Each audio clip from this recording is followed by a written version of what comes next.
Welcome to the Learning Pines YouTube. We hope this video helps. You start by selecting an appropriate twitch, lip, rope, or humane twitch, because each applies pressure differently and affects behavior. Approach calmly on the left side with a halter already on. Once done, have an assistant hold the head to stabilize movement. Clean the area to avoid pinching debris into tissue, then position yourself close with a secure stance. Apply the twitch gently at first to locate the spot that elicits calming endorphin response, not panic.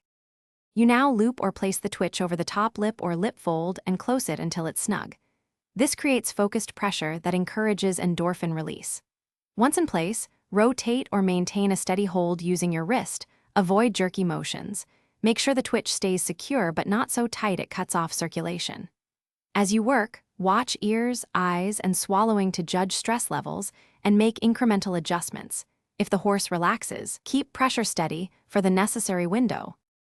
You finish by loosening the twitch slowly and removing it once calming signs appear. Soft eyes, relaxed chewing, or lowered head, and aim to limit time to avoid tissue damage.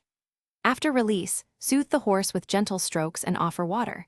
Then inspect the lip area for abrasions, swelling, or lost hair so you can treat or monitor it. If the horse becomes more agitated instead of calmer, stop immediately, loosen the twitch, step back, and reassess technique, or seek veteran. Thanks for watching. Consider subscribing if we helped you.